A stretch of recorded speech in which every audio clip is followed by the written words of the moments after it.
Так, за окном пасмурно. Я могу вам, сейчас установлю камеру, постараться передать максимально оттенки, которые имеет работа от Наташи. Ну, котелок уже четко видно. Костерок. Особенно если чуть-чуть, буквально немножко подальше отдать. Все равно немножко бликует работа, но тем не менее видно, насколько вот здесь, да, конец палки. Прям четко его видно, прям хорошо. Уже одна и вторая удочки видны. Полностью весь угол второй, то есть небо, и здесь угол готов. Я вам его покажу на фотографиях. Тоже третий готов у меня. Сейчас попробую перевернуть и показать вам, как это должно выглядеть. Вот, смотрите. Правда, это еще то испытание держать так странно. Но зато теперь четко все видно, правда? Я думаю, папа будет доволен. Остался. Кстати, сейчас уже видно немножко рыбака. Я бы вам показала, но одной рукой я держу раму. Кто вот очень глазастый, вот смотрите, вот это вот попа его, он уже сидит, да, здесь нога, здесь рука, и вот здесь шапка его. Шляп. Вот она, видите, вот. Вот и вот поля его шляпы. Рыбака. То есть он уже начинает вырисовывать. У меня уже, конечно, подстреливали многие оттенки. И, в принципе, можно было бы шить сверху, постепенно продвигаясь сюда.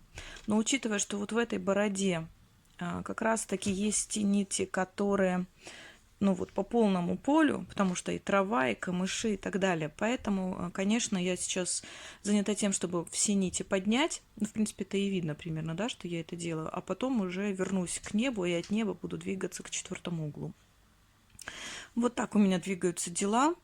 В декабре шила мало, немного, да, в январе вообще еще меньше шила. Вот февраль как-то вернулась к хобби, по чуть-чуть уделяю ему время для того, чтобы и себя радовать, и, честно, радует то, что осталось 30%. То есть 70% работы уже готова.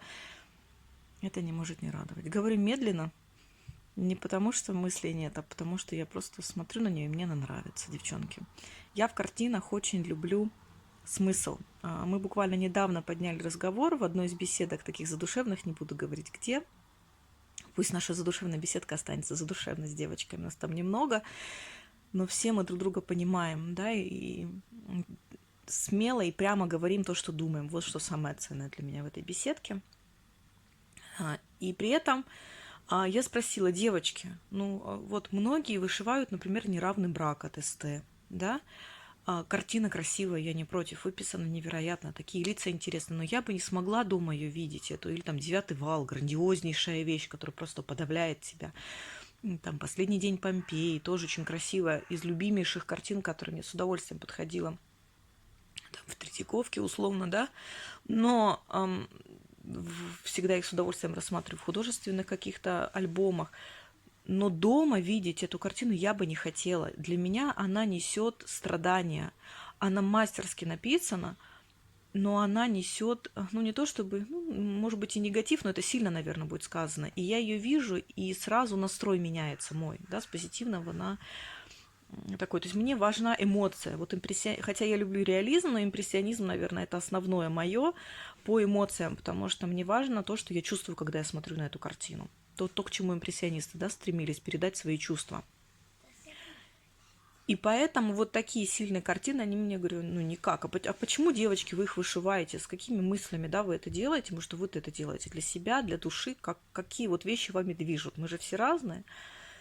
И они говорят: а мне нравится не то, о чем она, а мне нравится смотреть на лица, которые выписаны. Они такие разные, такие мелкие детали интересные. Мне нравится самой придумывать историю, которая может иметь там место.